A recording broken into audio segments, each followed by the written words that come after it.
alaikum students. Welcome to the ChemQuest.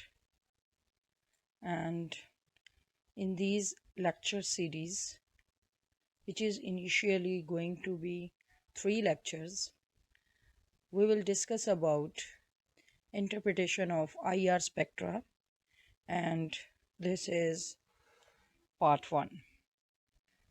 So I R spectra के case में हमने इसकी थेरी और इसके इंस्ट्रूमेंटेशन पहले हम क्लास में डिस्कस कर चुके हैं और interpretation of I R spectra के लिए स्पेसिफ़िकली मैंने आपकी आसानी के लिए ये सीरीज़ बनाई है क्योंकि इसके इंटरप्रिटेशन के लिए अच्छे तरीके से उसकी ग्राफिकल रिप्रेजेंटेशन का होना ज़रूरी है। तो बेसिकली जितनी भी ये स्पेक्ट्रोस्कोपिक टेक्निक्स है these are used for the structural determination as well as for the qualitative and quantitative determination of different ingredients present in the sample. So the structural information about a compound, this is generally derived from the presence or absence of characteristic absorption bands of various functional groups in the IR spectrum of the compound. तो चूँकि अब हम specifically IR spectra के मतलब discuss कर चुके हैं और हम ये बात पहले भी पढ़ चुके हैं कि IR स्पेक्ट्रोस्कोपी के ज़रिए हमें एक ख़ास तौर पे ऑर्गेनिक कंपाउंड के अंदर फॉर एग्ज़ाम्पल कोई भी जो फंक्शनल ग्रुप प्रेजेंट है तो IR स्पेक्ट्रोस्कोपी के ज़रिए हम कन्वीनियंटली डिटरमिन कर सकते हैं उनके जो एब्जॉर्प्शन बैंड्स डिफरेंट फ्रिक्वेंसीज पे हमें ऑब्टेन होते हैं from the presence or absence of these characteristic absorption bands at various positions in the IR spectrum. उससे हमें ये इंफॉर्मेशन मिल सकती है कि कौन सा फंक्शनल ग्रुप प्रेजेंट है या प्रेजेंट नहीं है. Our knowledge of the absorption position of the various bands is very useful for the determination of the structure of the molecule. तो इसके लिए लेकिन आपको प्री हैंड नॉलेज होना ज़रूरी है कि कौन सा बैंड कहाँ पर एब्जॉर्ब करता है. तो अब इस लेक्चर में आगे जाके हम इसको डिटेल से स्टडी करेंगे with reference to one of the molecule, one of the actually simplest molecule, और आगे वाले लेक्चर्स में हम कुछ कॉम्प्लेक्स मॉलिक्यूल्स देखेंगे. तो एक्चुअली ये पहला लेक्चर जो है प्रिलिमिनरी लेक्चर है जिसमें हम ये स्टडी करेंगे कि कौन से एब्जॉर्प्शन बैंड्स या कौन से फ्रिक्वेंसीज का किस पोजीशन पे होना किस फंक्शनल ग्रुप को रिप्रेजेंट करेगा. So from the data available, it is possible to correlate the absorption frequency and the type of bond and thus to determine functional group present in the molecule.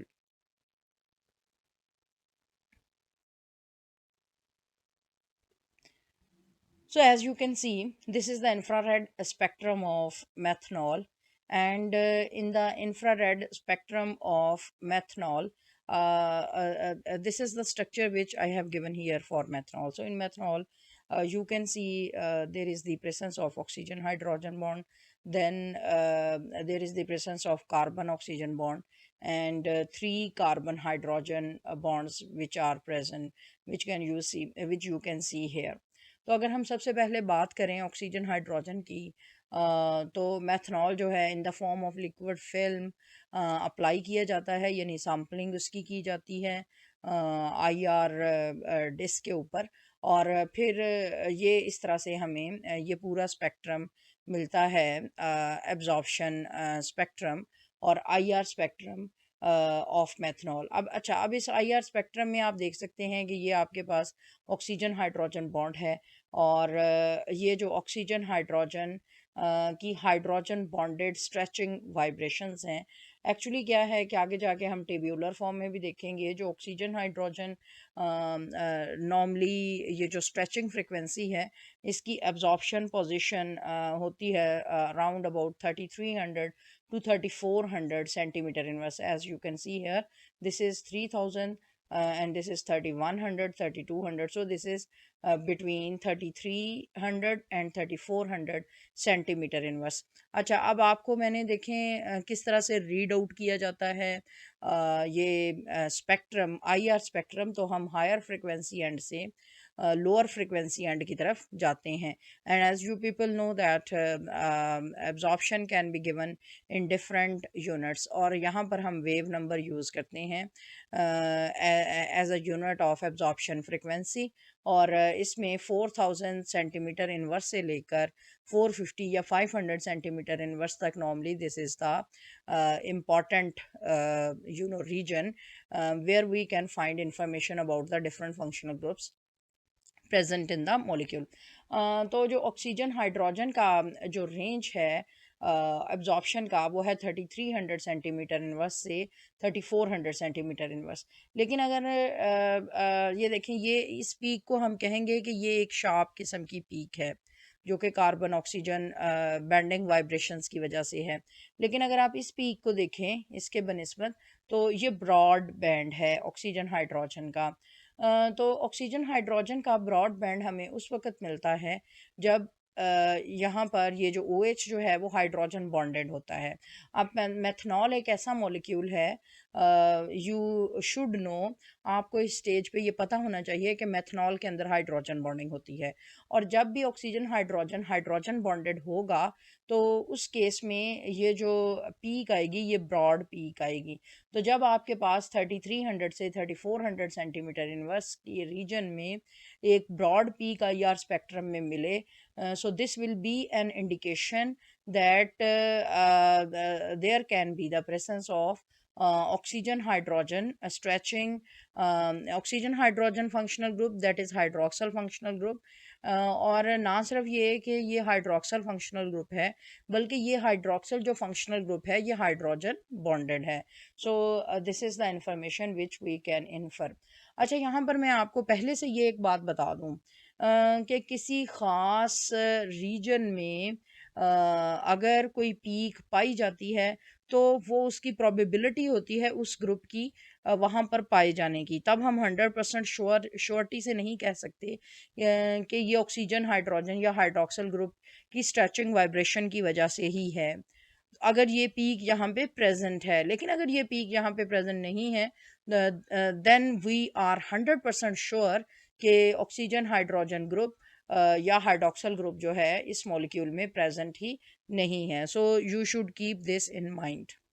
अच्छा, अब इसके बाद हमारे पास ये देखें, ये कार्बन हाइड्रोजन स्ट्रेचिंग वाइब्रेशन का region है जो कि यहाँ पर भी मेंशन है कि आपको एक पीक भी मिल सकती है या ग्रुप ऑफ पीक्स भी मिल सकती हैं near 3000 centimetre inverse which are due to carbon hydrogen stretching vibrations. So here you can see that these carbon hydrogen, you can see two peaks actually here in case of methanol.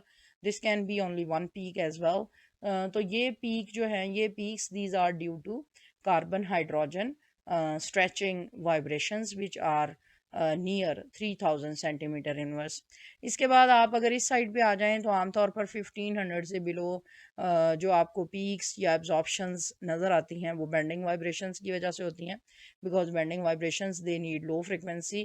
तो ये आपको 1500 के below carbon oxygen, और ये भी carbon oxygen की ये bending vibration है. और इसके अलावा ये हमने पढ़ा हुआ है 1450 से लेकर या 1500 टू 400 सेंटीमीटर इनवर्स यहाँ पर लिखा हुआ है. कई बुक्स पे 1450 से 450 तक भी मेंशन्ड है. Anyways there can be this slight variation. तो 1500 से लेकर यानी यहाँ से लेकर यहाँ तक ये फिंगरप्रिंट रीजन है जिसके मुतल्लिक हम तफसील से पिछले लेक्चर्स में पढ़ चुके हैं.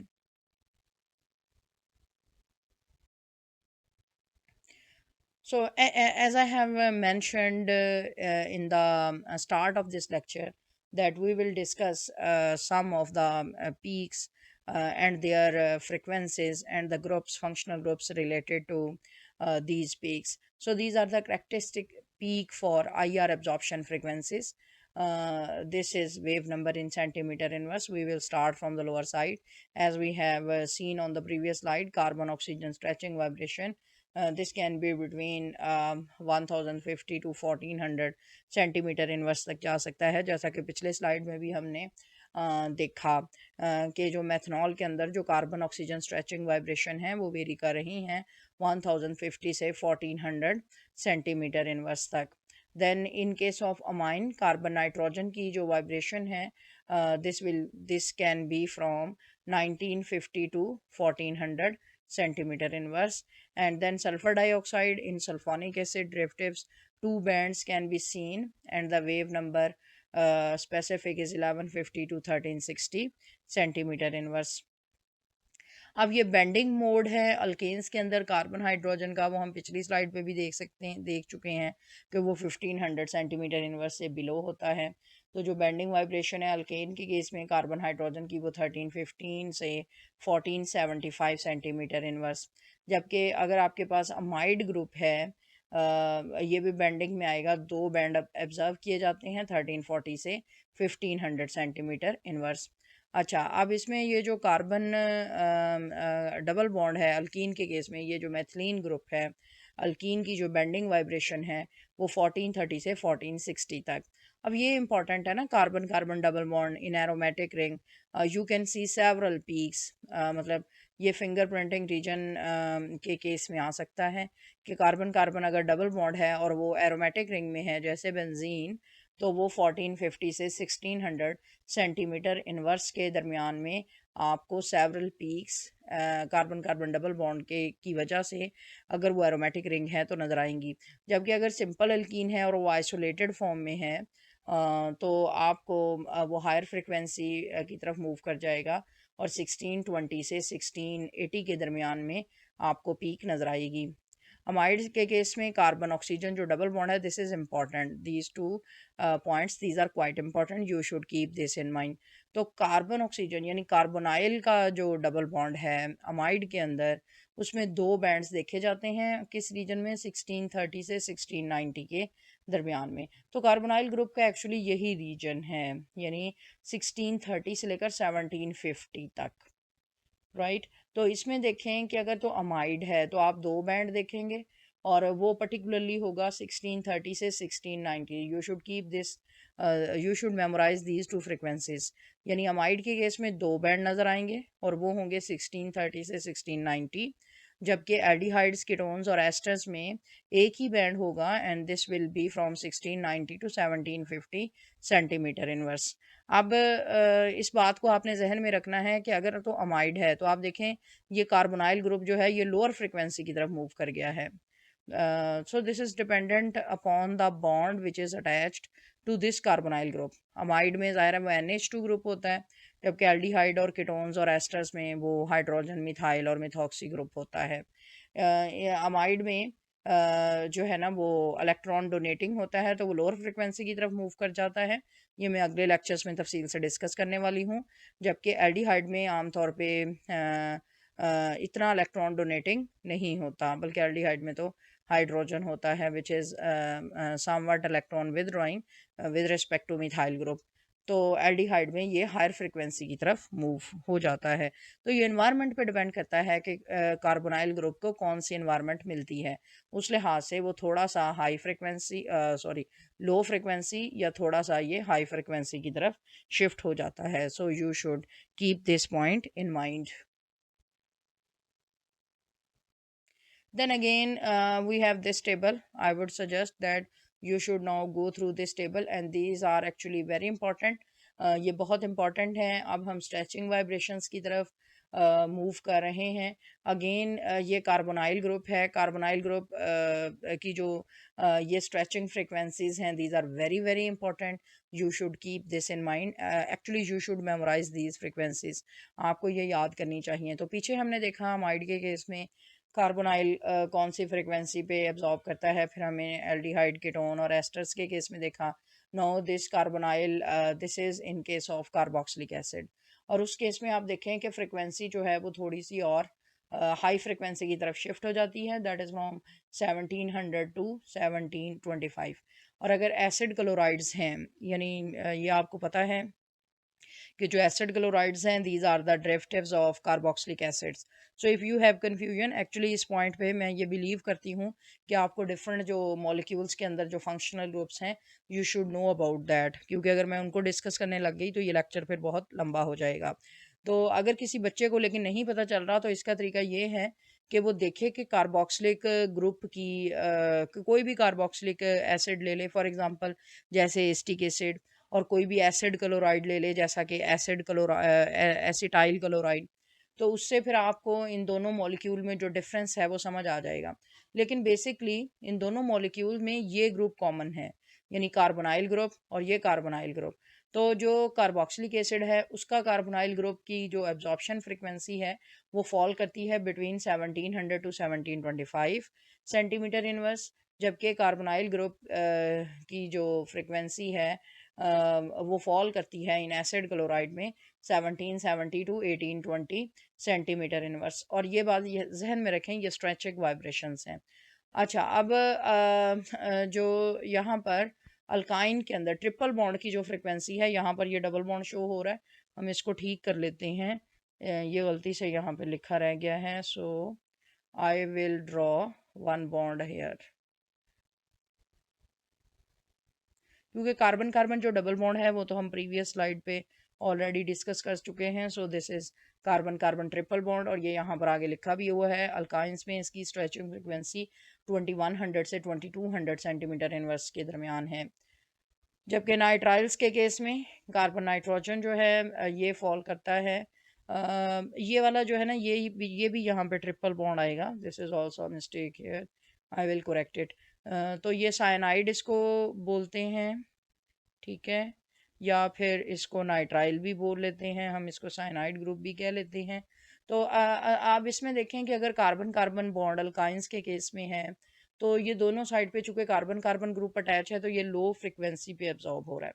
अब यहाँ पे कार्बन और नाइट्रोजन की फ्रिक्वेंसी इलेक्ट्रॉन एक्टिविटी डिफरेंस है, तो ये बॉन्ड ज़्यादा स्ट्रॉन्ग है।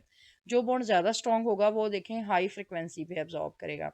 तो carbon carbon triple bond low frequency पे एब्जॉर्ब कर रहा है, यानी 2100 सेंटीमीटर इनवर्स से 2200 सेंटीमीटर इनवर्स, जबकि कार्बन नाइट्रोजन जो ट्रिपल बॉन्ड है नाइट्राइल्स के केस में वो 2210 सेंटीमीटर इनवर्स से लेकर 2260 तक एब्जॉर्ब हो रहा है।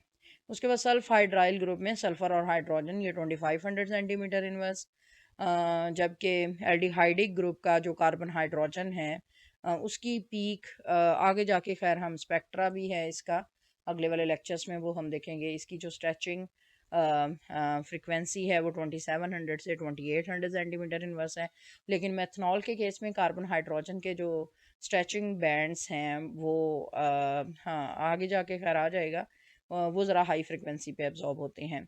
अच्छा, ये जो ऑक्सीजन हाइड्रोजन ग्रुप है कार्बोक्सिलिक एसिड का ये वाला, ठीक है, एक तो ये कार्बोनाइल ग्रुप का हमने देखा, ये जो सी डबल बॉन्ड वो था वो इस फ्रिक्वेंसी पे एब्जॉर्ब कर रहा था, और जो ऑक्सीजन हाइड्रोजन ग्रुप है कार्बोक्सिलिक एसिड का वो एब्जॉर्ब करता है 2500 से 3000 सेंटीमीटर इनवर्स तक।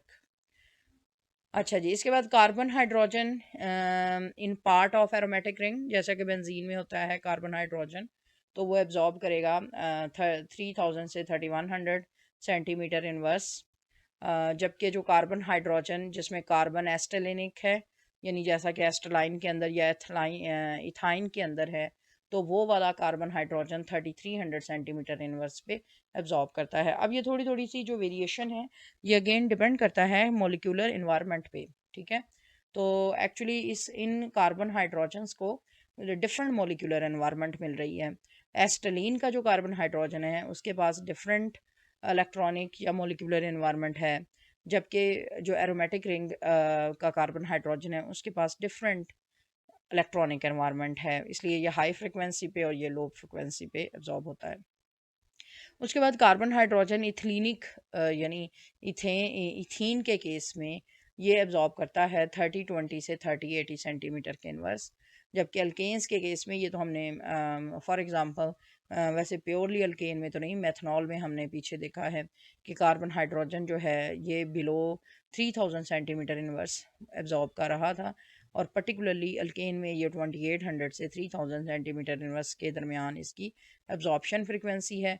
नाइट्रोजन हाइड्रोजन का जो बॉन्ड है अमाइंस और अमाइड्स में वो हाई फ्रिक्वेंसी पे एब्जॉर्ब करता है। रीज़न उसकी ये है कि ये बॉन्ड पोलर है, जो पोलर बॉन्ड है वो ज़्यादा स्ट्रॉन्ग होता है और वो हाई फ्रिक्वेंसी पे एब्जॉर्ब करता है। अब ये देखें, ये हम पहले भी डिस्कस कर चुके हैं, मेथनॉल में भी हाइड्रोजन बॉन्डेड होता है।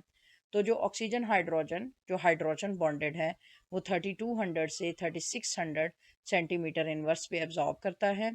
और जबकि जो ऑक्सीजन हाइड्रोजन अल्कोहल्स और फिनोल्स के अंदर है वो 3600 से 3650 सेंटीमीटर इनवर्स में वो एब्जॉर्ब करता है।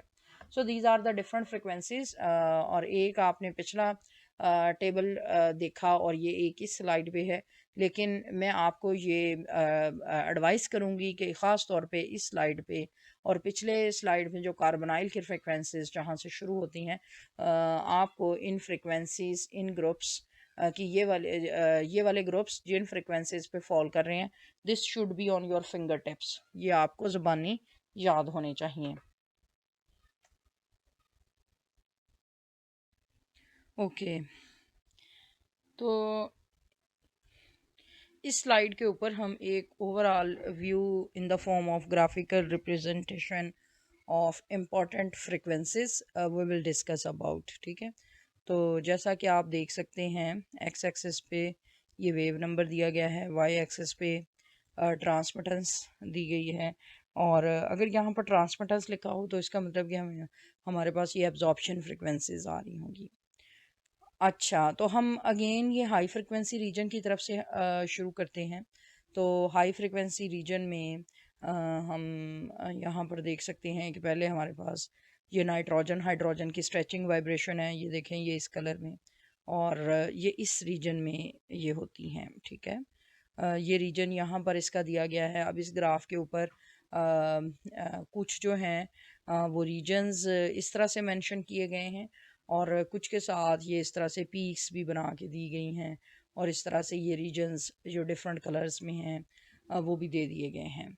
तो नाइट्रोजन हाइड्रोजन के लिए एज सच कोई पीक रिप्रेजेंटेशन नहीं है, लेकिन सिर्फ इसका रीजन दिया गया है। यानी नाइट्रोजन हाइड्रोजन स्ट्रेच जो है वो 3300 से 3500 सेंटीमीटर इनवर्स तक फॉल करता है, यानी यहाँ से लेकर यहाँ तक।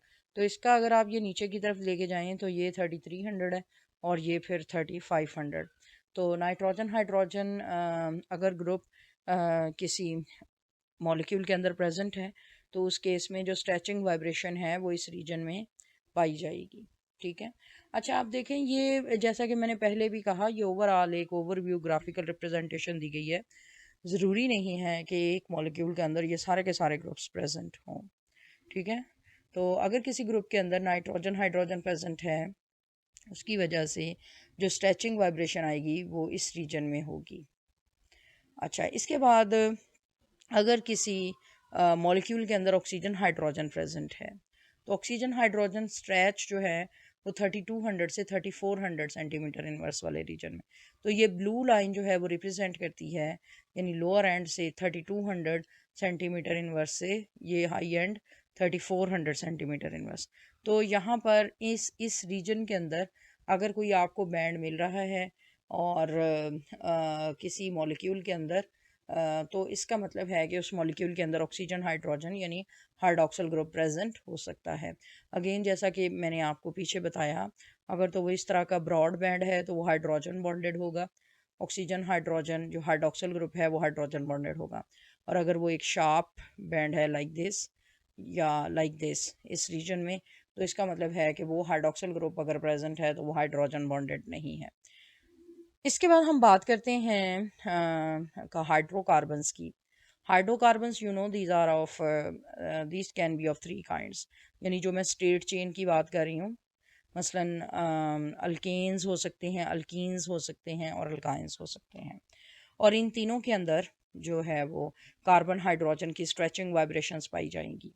ठीक है, तो इसी लिहाज से अगर हम देखें तो जो अल्काइन के अंदर जो कार्बन हाइड्रोजन होता है उसकी जो स्ट्रेचिंग वाइब्रेशन है वो सबसे हाईएस्ट साइड पे पाई जाती है, यानी अल्काइन का जो कार्बन हाइड्रोजन है उसकी स्ट्रेचिंग वाइब्रेशन होगी around 3300 centimetre inverse as you can see here, यानी यहाँ पर और जो अल्कीनाइल, यानी ये जैसा कि आपको यहाँ पर नज़र आ रहा है, this is alkynyl carbon hydrogen bond. तो जो अल्कीनाइल स्ट्रेच है this will be greater than 300 centimetre inverse, जो कि यहाँ पर ये शो भी हो रही है, ठीक है। तो इस रीजन में यानी 300 सेंटीमीटर इनवर्स से अबव यू कैन सी, तो ये जो कार्बन हाइड्रोजन की स्ट्रेचिंग वाइब्रेशन होगी वो doubly bonded carbon hydrogen group की होगी। ओवरऑल देख सकते हैं आप carbon hydrogen stretch this can extend from 2850 to 3100 centimetre inverse. तो ये फिर अगेन वो एक इन्होंने बैंड सा बना दिया है। 28 अगर आप ये नीचे की तरफ जाएं तो ये 2850, और ये वाला अगर आप इसको नीचे की तरफ जाएं तो ये 3100 को मैच करेगा। अच्छा जी, तो ये था ट्रिपली बॉन्डेड कार्बन हाइड्रोजन। इसका मतलब जो ट्रिपली बॉन्डेड कार्बन हाइड्रोजन की स्ट्रेचिंग वाइब्रेशन है this is at the highest frequency and. फिर उसके बाद डबली बॉन्डेड या अल्कीनाइल कार्बन हाइड्रोजन है, this will be greater then 3000 centimetre inverse. और उसके बाद सिंगली बॉन्डेड जो कार्बन हाइड्रोजन स्ट्रेच है this will be less than 3000 centimetre inverse. ये अल्काइल ग्रुप का इधर ये मैंने बना दिया है, राइट। अब उसके बाद अगर हम ये हमने जैसा कि पिछले जो हमारे पास टेबल दिया हुआ था उसमें भी हमने carbon carbon triple bond and carbon nitrogen in दोनों को हमने स्टडी किया था। तो इनका जो फ्रीक्वेंसी का रीजन है ये इस कलर से मेंशन किया गया है, ठीक है, ऑरेंज से कलर से। तो कार्बन नाइट्रोजन और कार्बन कार्बन जो ट्रिपल बॉन्ड है ये फॉल करेगा 2100 से 2200 सेंटीमीटर इनवर्स तक। उसके बाद ये कार्बोनाइल ग्रुप का रीजन है as I have said earlier. तो कार्बोनाइल ग्रुप जो है ये फॉल करता है, ये इन्होंने इकट्ठी फ्रिक्वेंसी दे दी है। वैसे हमने पिछले टेबल्स पे देखा था कि 4 तरह के कार्बोनाइल ग्रुप्स हैं। As I have said earlier, for the carbonyl stretch, the region extend for 1650 to 1800 centimetre inverse. और जैसा कि हमने पिछली 2 स्लाइड्स में देखा टेबल्स के अंदर 4 तरह के कार्बोनाइल ग्रुप्स, लेकिन उनकी जो स्ट्रेचिंग फ्रिक्वेंसीज हैं वो वेरी कर सकती हैं 1650 से 1800 सेंटीमीटर इनवर्स। तो ये एक कॉमन रीजन उन्होंने दे दिया है कार्बोनाइल के लिए in any case of organic molecule. लेकिन उसमें हमने अमाइड्स के केस में पढ़ा था कि अमाइड में कार्बोनाइल ग्रुप की आपको बाइफर्केशन मिलेगी, यानी 2 बैंड्स इस रीजन में आपको मिलेंगे इस रीजन में। So you should keep this in mind.